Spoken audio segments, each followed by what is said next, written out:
generation.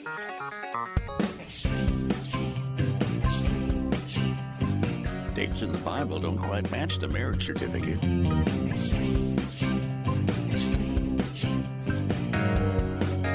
Uh-oh.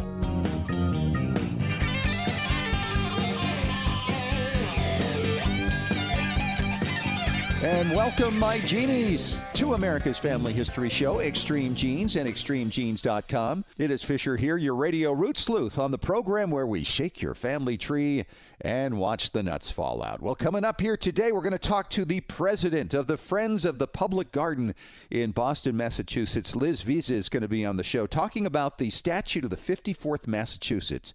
It's being restored because otherwise it would have been lost, and they need the help of genealogists to find descendants of the 54th. We'll explain the whole thing coming up here in about 10 minutes or so. Later in the show, Laura Despain is on. She was the project manager for the Wiki Tree Challenge, where all these volunteers around the world from Wiki Tree went to research my family tree and see what they could find. And they found some great stuff. It was really interesting. So we'll explain the whole thing about what that Wiki Tree Challenge is and what's going on at Wiki Tree these days that you might be interested in knowing about as a genealogist. And if you haven't signed up, by the way, for our weekly Genie newsletter yet, now is the time to do it. Just go to extremegenes.com or our Facebook page. You get that blog from me each week, a couple of links to stories that you'll find interesting as a genealogist, and links to past and present shows. Right now, it's time to head out to Boston, Massachusetts, where David Allen Lambert is standing by, the chief genealogist of the New England Historic Genealogical Society and AmericanAncestors.org. David, we got a list of great stories going on today. You know, it's a bumper crop of great history, genealogy, and some good World War II stories, which is the one I'm going to lead off with for our Family History News. I want to wish a happy belated birthday to a 103-year-old Pearl Harbor survivor, who in my research, I think is the oldest living Pearl Harbor survivor. That would be Frank Emond down in Florida. He was on the USS Pennsylvania, and he may also be one of the last people who was in the band. He was actually getting ready to play Morning Colors on his French horn when the Japanese attacked Pearl Harbor on December 7th, 1941. Wow. But, you know, the Navy stories are wonderful, especially when you can consider that DNA has helped so many of us. Ancestry.com is responsible for the returning of a World War II veteran. Herb Harms was brought back to the United States in 2018. He died in 1944 when his plane was shot down, and Ancestry.com was utilized to help the returning of his remains from Germany to the United States. And isn't this interesting? This is a military family, by the way, and his niece wanted to find this information and found out there was actually a guy who had been researching Herb Harms for 30 years. And so she got this great help and found out that there were great genealogists around the world trying to help solve this family mystery. She's also got an ancestor who was in the Civil War. So it's kind of like the family business being in the military. But what a great recovery. And they just announced it now because, of course, with Memorial Day this past week. It's amazing. We have one veteran who died over 70 years ago, and we have one that's still alive almost 80 years after Pearl Harbor. That's right. Amazing. You know, we talked a little bit about DNA laws and how it may affect law enforcement. In fact, we were talking about pending legislation for Maryland, and a New York Times story that ExtremeGenes.com has on it will explain that Maryland and Montana have now passed the nation's first laws that actually limit forensic genealogy for law enforcement. Of course, this is the same type of forensic genealogy that was done to identify the Golden State Killer back in 2018.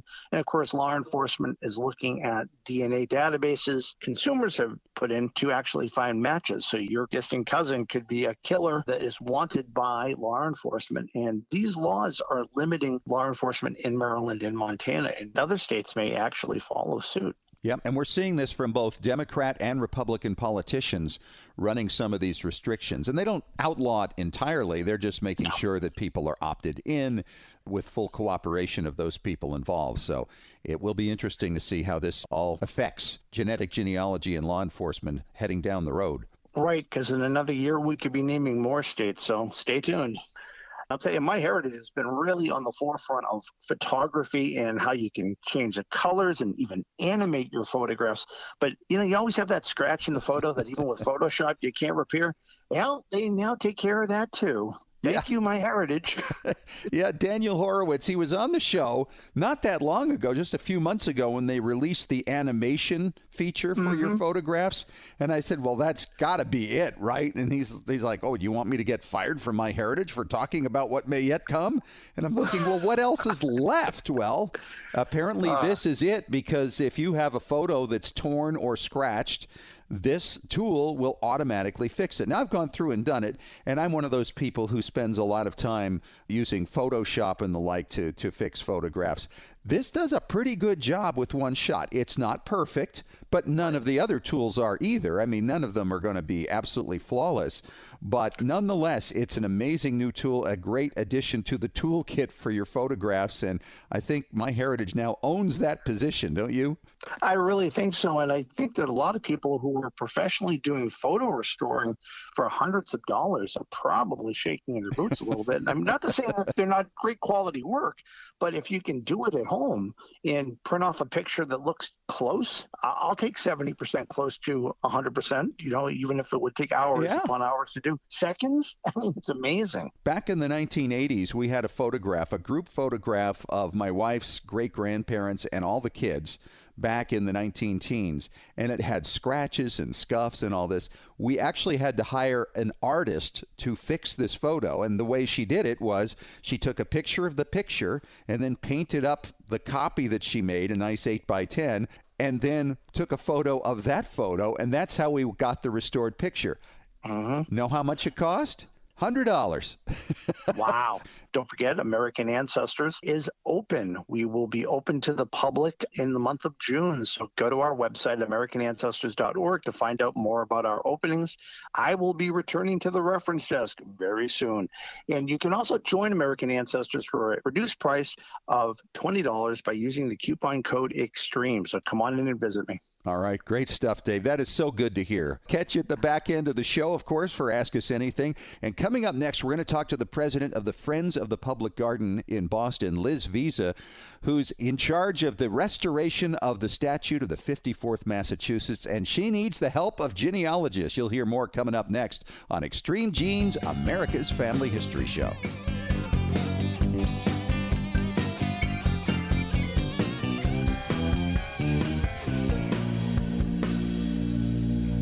At Legacy Tree Genealogists, we provide families like yours with the stories of your ancestors, a legacy that will be cherished for generations to come. Legacy Tree Genealogists provides genealogy research for clients worldwide, helping them discover their roots and personal history through records, narratives, and DNA analysis. And when your research requires access to on-site archives in the countries your ancestors lived, Legacy Tree Genealogists has researchers in more than 100 countries around the globe who know the local language and how to get their hands on the records you need. Legacy Tree Genealogists is the recommended research firm of genealogy industry leaders worldwide, including MyHeritage, 23andMe, and more. Check out what our clients have to say. Absolutely the best. They communicated through the entire process, and my report arrived on time. The story of my family with supporting documents was very fulfilling. Tom G. Google review. Don't wait any longer. Request your free quote today at legacytree.com. Legacy Tree Genealogists. We do the research. You enjoy the discoveries. Anytime is a great time to learn more about your family. Did you miss Roots Tech Connect this year? It's not too late to experience Roots Tech classes, keynotes, and how-to content. Just visit rootstech.org to see what you missed and to experience Roots Tech Connect on your own timetable. Select inspiring and insightful messages that will help you in your pursuit to connect with and share your family story in new ways. You can then use the free resources found at FamilySearch.org or the Family Search Family Tree app to have a deeper personal experience getting to know your family, past and present. Connecting with family and learning about your ancestors provides healing, peace, and a sense of belonging. And it's easy to share what you learn with others to help and inspire them as well. Visit rootstech.org for some inspiration or visit FamilySearch.org to continue on your journey of family discovery today. Well, Genies, what a time we're all going through right now. And with all this time on our hands, you probably agree the best lemonade we can make out of this is to sharpen our genie axes and learn how to extend our family trees, gather more photos and documents, and discover those remarkable family stories our descendants can benefit from for generations. Well, I have more time now too, and I want to help you learn what you need to know. That's why I've created a new Facebook group, Genealogy and Family History Breakthrough Strategies. I'm so pleased that so many of you have already signed up and are helping us to create a supportive community of family history researchers. On this page, we can brainstorm and share ideas on how to tear down those brick walls that we all have. So feel free to join us.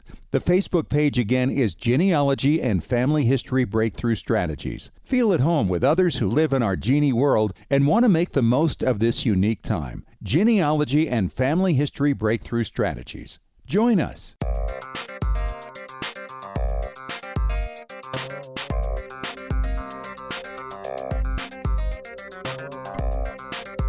Well, you know, I think most people, when they think of Boston, they think about the Revolution, but there are some Civil War connections going on there now that you're going to want to hear about. Hey, it's Fisher. It's Extreme Genes, America's Family History Show, and extremegenes.com, and I'm delighted to have on the line from the Friends of the Public Garden, Liz Vizza, who's got a huge project going on, and she needs the help of genies everywhere. Great to have you on the show, Liz. Well, thanks so much, Scott. It's great to be here. So tell me about the Shaw 54th Regimental Memorial Project. Yeah, terrific. Well, I am the president of the Friends of the Public Garden, and the Friends of the Public Garden has been working for the last 50 years with the city to care for the Boston Common, the Public Garden, and Commonwealth Avenue Mall. On the Boston Common, there is an incredibly significant memorial, the Shaw 54th Memorial, and it has been there since 1897 when it was created by Augustus St. Gaudens to memorialize a really important regiment, the 54th Regiment, which was the first regiment that was organized in the North of African-American soldiers to go down south and fight for their freedom. So it was a groundbreaking moment during the Civil War. The monument was groundbreaking by Augustus St. Gaudens. It was considered a success when it was unveiled, and it's now considered, if not one of, maybe the most significant pieces of public art in the country and one of the 10 monuments that changed America. Wow. It's really a fabulous piece of art, and it's the first time that African Americans were shown as individuals and not as caricatures. St. Gaudens brought African-American men into a studio and molded and modeled specific faces, a young drummer boy, a grizzled older soldier, and marching along with their commander, Robert Gould Shaw. He's on a horse, and they are walking beside him. Another thing that's significant about this monument is that we either have equestrian monuments or we have the single soldier. You will see in the South and the North the individual common man memorial, as you would either a Civil War soldier, a Southern soldier in the South, or a Northern soldier in the North. So this was a monument that broke new ground by combining the men and the leader in one monument. And of course, many of us are familiar with the story because of the movie Glory, which starred Matthew Broderick as Colonel Robert Gould Shaw. And it's really a significant thing, especially at this time as we think back 150 years now. Actually, it's coming up on 156, right, since the end of the Civil War. As long as you have been caring for this monument back into the 1980s, there are still some issues going on with it that have caused some problems. Yeah, exactly. So we did significant restoration in the early 1980s, and we've been caring for it ever since. And despite that care, water has worked its way into the monument and down into the foundation. And when our stone conservator was doing some work about 5 or 6 years ago now, he noticed some displacement of stones and some stress fracturing on the bronze. And when he pulled out the stones on the bottom and looked down into the foundation, he realized it was a brick foundation and it was beginning to deteriorate. And we needed to do a fundamental reconstruction of that foundation. So because of that, we joined forces. The monument is owned by the city of Boston. So we created a partnership between the city of Boston, the National Park Service. This is also a very significant monument along the Black Heritage Trail in Boston. We have a national park system in Boston that includes this monument and the story of African Americans that lived in Beacon Hill in Boston in the 16th and 17th centuries and 18th centuries, as well as the Museum of African American History. So it's a $3 million project. We removed everything from the plaza level up, bringing the bronze to a bronze conservation studio, the stone to a stone conservation studio, and rebuilding that foundation What's also exciting about this project is that we have worked on this as a platform for dialogue about race and social justice. As you say, this is a relevant time, it's an important time, and this monument stands for something. So did these men fight and march and risk their lives or not? How are we doing in the realm of racial justice today? And it's been a particularly important time this year to be having those important conversations. So it's been a significant restoration. It's been a wonderful opportunity for dialogue. And these men in the 54th have descendants, and we know some of them here. We have a wonderful reenactment company in Boston, the 54th reenactors, and they come and work with us when we're having outdoor events. And some of them are direct descendants, and we would love to find more. Well, that's where Genies Everywhere can come in and help with this project, because you've got the big rededication coming up, in the fall in Boston? And it would be awesome to have as many descendants there as possible from the 54th. Absolutely. We're having an unveiling around Memorial Day weekend when the work will be finished, and we're having a major rededication October 20th. We hope to have some national figures come and help us rededicate this incredible memorial, and we're really looking for as many descendants as possible to come. We will invite them to come to the rededication or attend via live stream virtually, because it will be a hybrid event. We are not exactly sure where we will be with COVID restrictions by the time we get into October 20th, but we hope we can have as many people on site. There will be many more people that won't be able to come or won't be able to be there physically because of restrictions on numbers, but we will love to have as many descendants as possible find their way to us and find their way to this great ceremony. So how many members of the 54th do we know there were? What was the number? That's a good question, and I don't know the answer. But I do know that many of them died at Fort Wagner on July 18, 1863. And on the back of the memorial is inscribed the names of members of the 54th who died in battle, either in Fort Wagner or died in other subsequent battles, or who were wounded in battle and died later on. That battle killed many, many of them. So what if many of these people didn't have any descendants? Would you be interested in nieces and nephews, people connected to this, or should we stick just to the direct? Well, when you say descendant, is a niece a descendant, or is that that's a relative? Ancillary? That's a relative. Yeah, Mm-hmm.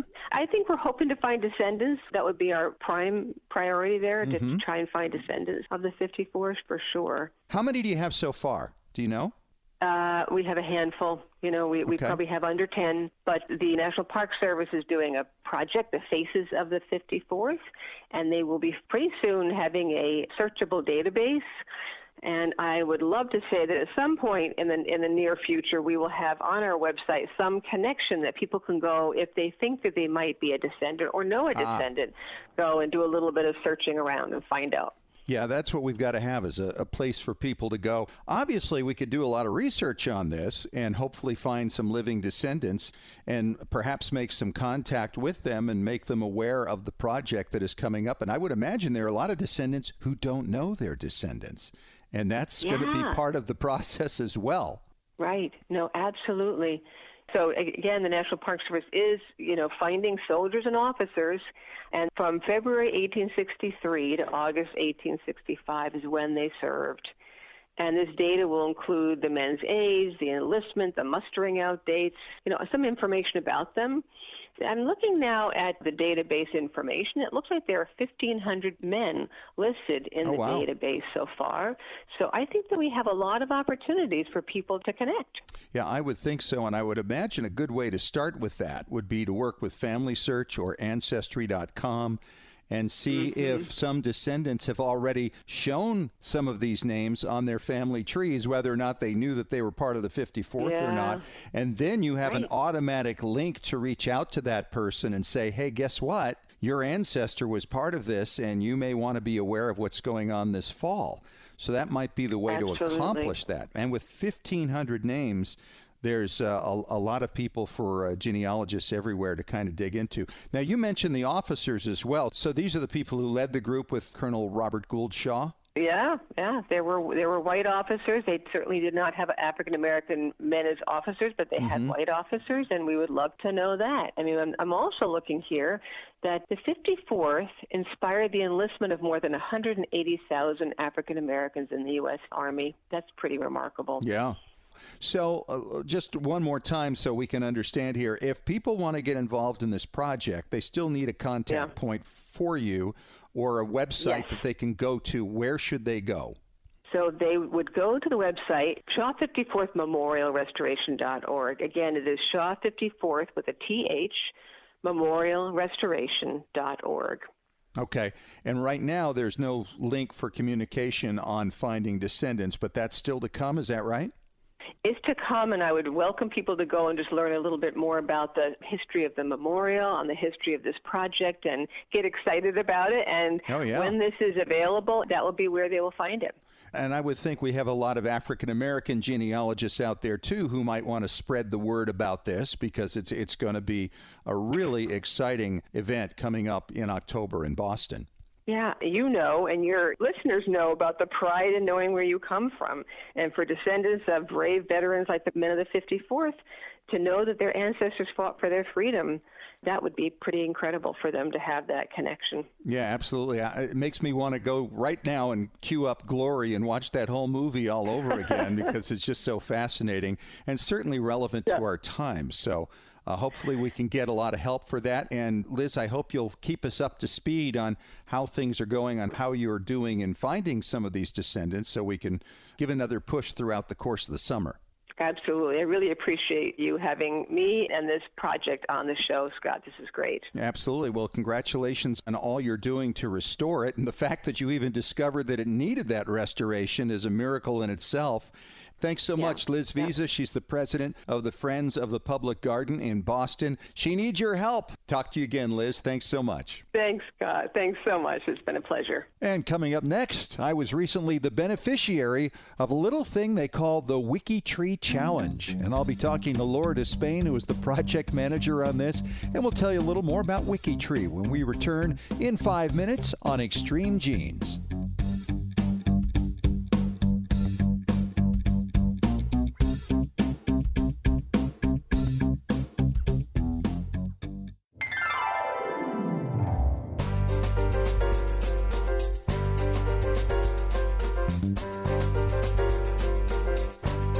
Well, it was just a few weeks ago where I heard from the people at wikitree.com about doing something called the Wiki Tree Challenge. Hey, it's Fisher. It's Extreme Genes, America's Family History Show. And, of course, Wiki Tree has been around for a long, long time now, 13 years. And I have Laura Despain on the line with me right now from Wiki Tree. And, Laura, it's great to have you on. Great to talk to you again because this Wiki Tree Challenge discovered a lot of new ancestry for my family lines. Yes, it's good to be here. It was fun. We have so many people who are on your volunteer team at WikiTree doing this. Now, first of all, just for everybody's benefit, what is the WikiTree Challenge? How long have you been doing it? How long are you going to do it? And who do you do it for? The WikiTree Challenge is a part of our 2021 Year of Accuracy, and it's the top challenge for this year. And we are bringing on genealogy guest stars. Okay. And we try to break brick walls, discover new discoveries, find new things that they didn't know. Yeah. And I must admit, I was surprised at how much you were able to find on my mother's side, the Scandinavian side in particular, and even a key document on one of my dad's ancestors. But I'm looking at the list of guests that you've had on. They're pretty impressive. Henry Louis Gates has been on from the PBS show Finding Your Roots. Johnny Pearl, of course, the creator of DNA Painter. A.J. Jacobs, the author. A couple of other great podcasters also in the community. And what I'm astounded by is that in just 1 week, your whole community, which is a worldwide group of people with various areas of expertise, right? Different countries, different record sets. They just all go to town to try to document this family tree and hopefully break through some brick walls and find new things. It's incredible. And they work very well together. Yeah, they seem like a really nice group of people, and I was very appreciative of some of the things they found. So the Year of Accuracy, obviously every genealogical website wants to be accurate, and it's important that we document what we've put up there for the benefits of others, so we don't see the kind of things that has happened in the past, right, where all of a sudden people are copying each other over and over again, and it's all wrong because it's so difficult to take it back once the toothpaste is out of the tube, right? So it is. How many names are on the Wiki tree at this point, do you know? I do not know. A lot. It is a lot. We have some that go pretty far back. Okay. How far back are we talking? I have seen ones in 800. Okay. Royal lines, I assume? It's more well-known people that we're able to find information on. Of course, that early, there's not going to be a lot of records, so you do the best you can for those. Sure. Well, royalty and nobility sometimes can get back that far. That's pretty impressive and exciting. So how do all these volunteers get together and collaborate? Now, you've been working on mine, and you did it for 1 week. We started on a Wednesday night, and then it concluded the following Wednesday night, and there were people working on records in Norway, Sweden, Great Britain, Ireland, Scotland, the United States, all over the place, different language sets. And there were a lot of records on there that I wasn't even aware that the record sets were available for that. So it was fascinating to go and review the work and found that, yeah, the information they were finding on some of these lines that I haven't looked at in many, many years was very well done. They do a good job. We work together. We have different things for these events. We have what's called a space page where things are laid out that we keep up with. We have spreadsheets. We have a G2G post that we can post back and forth on. Our biggest thing is the Discord server, the chat server that we use so that we can chat in real time, and that helps us work together in real time. And with this being all over the world, it's going 24 hours a day. That's the thing I was so impressed by. I know that the first time we did the Zoom meeting on the first Wednesday, there were people who couldn't watch it at that time because it was like 3 a.m, wherever it was. And then they would watch the video the next day and catch up with it and figure out, okay, where do I fit in with this and where do I go? So I would imagine you've got various people like yourself who are saying, okay, you take this branch and you take that branch and look in this country and go from there. It's really quite remarkable. It is, and they did a wonderful job. Yeah, they really did some great stuff. So tell me, what are some of the most interesting things that you have found so far doing this WikiTree challenge? Being able to find ancestors that people weren't able to find before. We find a lot of stories in people's family and through their ancestors that they didn't know about. So in particular, I can't say exactly what would have been the most interesting. So tell me about WikiTree then. There's obviously an executive group that works within the tree to engage this worldwide community. Tell me how long you've worked together and who these people are and how you all came together.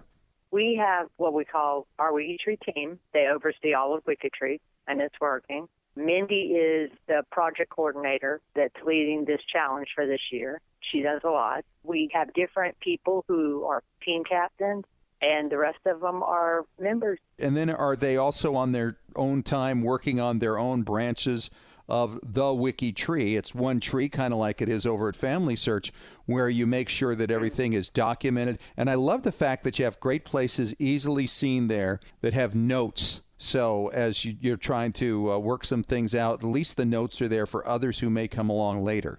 Yes, we do that for that reason, so that when somebody else comes along, they know where you have not been able to find something, or if there was some confusion, they're already aware of it, so they know to look for that. And the fact that there's a link there for you to communicate with somebody who's been working on it, so you can maybe talk about these things. Yeah, the system we have works really well, and they're really great about collaborating together. And we have a lot of projects within different countries and different areas, military, time period sometimes. Do you have various specialists within WikiTree, people who are just members who like to help out with certain countries? Yes. They join the project that they're knowledgeable about or that they want to learn about because they have ancestors from there, and they get very involved in these projects and become very experienced in those areas. I just really noticed that everybody is just delighted to jump in and help other people, which is really the way it is throughout the entire field, which is fantastic. But it was a special thing to enjoy this challenge a couple of weeks ago. So if people want to get involved in WikiTree, obviously it's free. Can they work on the challenge or work on the entire tree or just on their own areas? Or do they just show up for assignments? They can work on their own tree. We have 3 different levels. The guest level can work on their profile. Family, you can build your family lines to work on them. And then the honor codes are top membership. Those people can work on any profile. They can work on their own. They can help others. They can join these challenges. There's a G2G post in our forum. What is that? Every month for the following month. It's a genealogist to genealogist. Oh, okay. It's like a chat type room where we post comments and answers back and forth. Not exactly always in real time, but they do get posted. That's the forum where people can ask questions if they need help or they don't understand something or they need a source or they're just congratulating somebody for something. They have a post to join for the following month, and you just sign up. And they give you a badge for the following month, and you're included in the challenge for the following month. Oh, that's great. Well, it is great to see what you're doing at WikiTree and how it continues to grow and serve the community as well as it does, which is fantastic. And I will just mention, too, by the way, I heard from one of the researchers who reached out to me, even though the challenge was over. And this person reached out to me. We had phone conversations for 45 minutes from Ireland because he wanted to work on one branch that I'd been stuck on for some 40 years. What a delight to talk to somebody on the other side of the world who's got the same interests as we do and to try to put these things together. Laura, thanks so much for inviting me for the challenge and for finding all that new information. I've been going over it and it looks awfully good and it's been a lot of fun. So thanks much and good luck to everybody over at WikiTree. Thank you, and thank you for having me. And coming up next, another round of Ask Us Anything as we answer your questions on Extreme Genes, America's Family History Show, coming up in 3 minutes.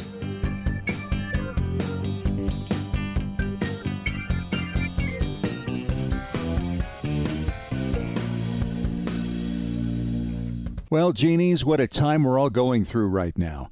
And with all this time on our hands, you probably agree the best lemonade we can make out of this is to sharpen our genie axes and learn how to extend our family trees, gather more photos and documents, and discover those remarkable family stories our descendants can benefit from for generations.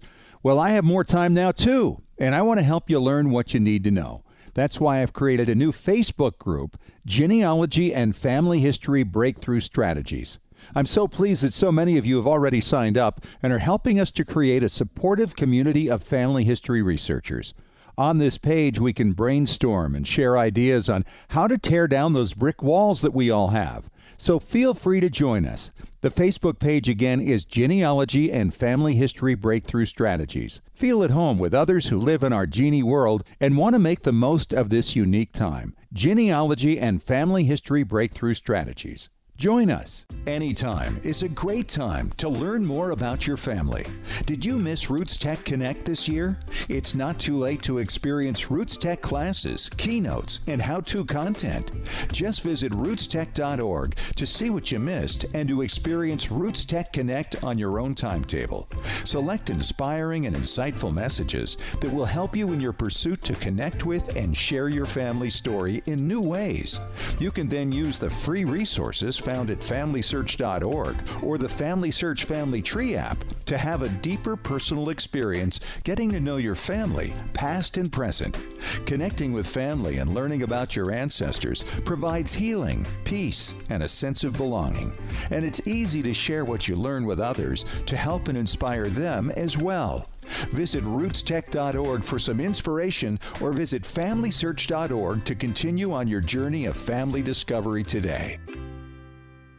At Legacy Tree Genealogists, we provide families like yours with the stories of your ancestors, a legacy that will be cherished for generations to come. Legacy Tree Genealogists provides genealogy research for clients worldwide, helping them discover their roots and personal history through records, narratives, and DNA analysis. And when your research requires access to on-site archives in the countries your ancestors lived, Legacy Tree Genealogists has researchers in more than 100 countries around the globe who know the local language and how to get their hands on the records records you need. Legacy Tree Genealogists is the recommended research firm of genealogy industry leaders worldwide, including MyHeritage, 23andMe, and more. Check out what our clients have to say. Absolutely the best. They communicated through the entire process, and my report arrived on time. The story of my family with supporting documents was very fulfilling. Tom G. Google review. Don't wait any longer. Request your free quote today at legacytree.com. Legacy Tree Genealogists. We do the research. You enjoy the discoveries.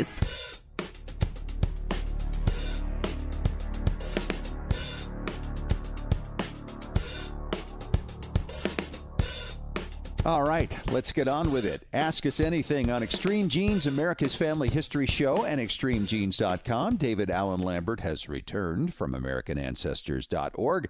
And David, our first question today comes from Michelle in St. Paul, Minnesota. And she says, guys, I had an interesting DNA situation come up. I'm working with two sisters, but one of them has 37% French and the other shows none. What does this mean? Thanks for your help, Michelle. That's a great question, but I think she's confusing some things here. Don't you, Dave? I do. In fact, my own daughters, through my wife, have a little bit of the same DNA, but one shows the Native American that's on my wife and also on her dad's side, but my other daughter didn't get it.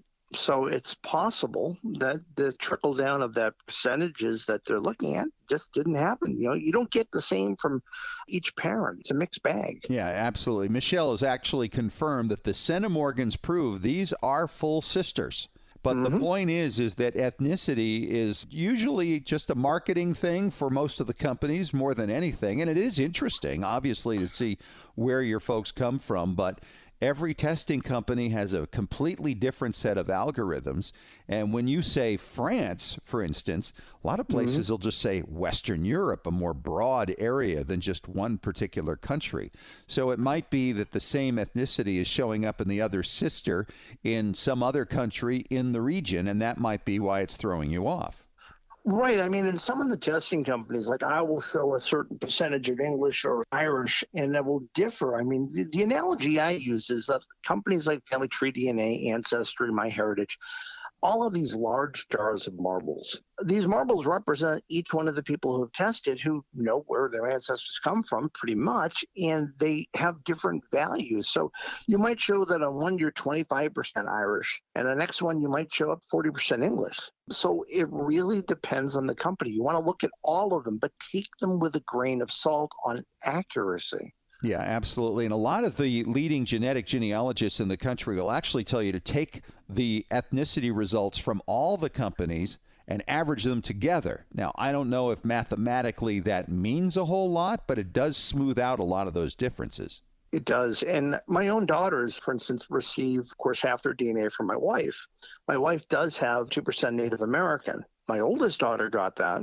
My youngest daughter did not. So you can have the smallest amount or even a larger amount of a particular ethnicity that may show up on one of your children and not on the others. The other thing is you might find that one of your siblings shares something with a first cousin that you don't actually have because that trickled down from a grandparent. It's very interesting. My mom was entirely Scandinavian. She was from Norway and from Sweden. And we recently found out there's a little Danish in there and a little Finnish in there as well.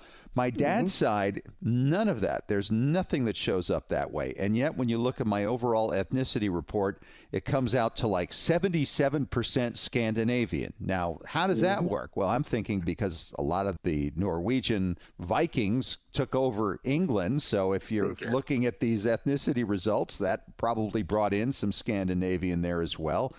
And as often is explained, if you live near a border of another country, you might find some DNA from those areas as well. So it can really vary from sibling to sibling. Don't use ethnicity to question the relationship of people in your family. Just use the centimorgans and what we know about that. That's the best. But in terms of who inherits what and how they do it, boy, that's nature and recombination hard at work. It is a definite great way of exploring your DNA with other family members and saying, you know, I'm more Irish than you are, so. Something like Getting that. a family argument going. Absolutely. All right. We do have another question coming up when we return with Ask Us Anything coming up here in 3 minutes. It's Extreme Genes, America's Family History Show.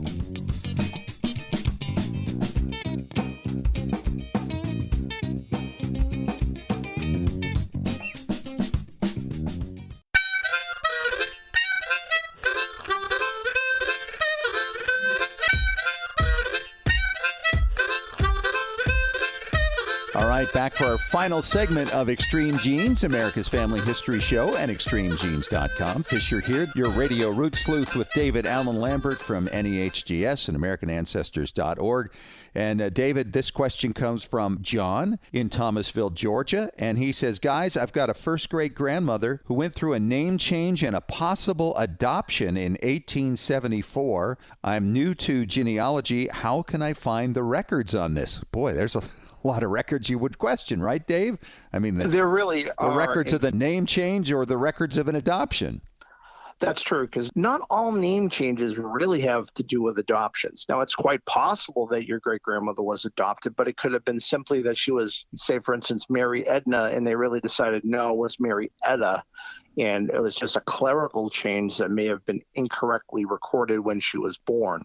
Every state is going to be different as far as adoption rules go. And rule of thumb basically is this person is no doubt deceased. I don't know of any 147-year-olds roaming around the planet. So you would have to become the legal heir and probably temporarily be assigned the executor to her estate. And it may involve getting a lot of other signatures of her descendants. That way, if there is an adoption record, you could go before a judge in the county that it was filed in. Again, these are all indexed, so the adoptions are not hidden, but the records are generally not open. Now, that being said, a guardianship may give you the clue first off to see if it actually is an adoption or simply a name change. Now, if it's a name change, the record is just going to be in the courts and it will say name was originally this, now the name is decreed as this. The way you can kind of look at it is if there's no specifics that say, Mary Jones, originally Samantha Longley. And so now all of a sudden you've got two different names. Obviously there's an adoption. And sometimes those court records, the name change, defines what happened. Was it an actual adoption? And it will name the mother or the parents of the child's biological family.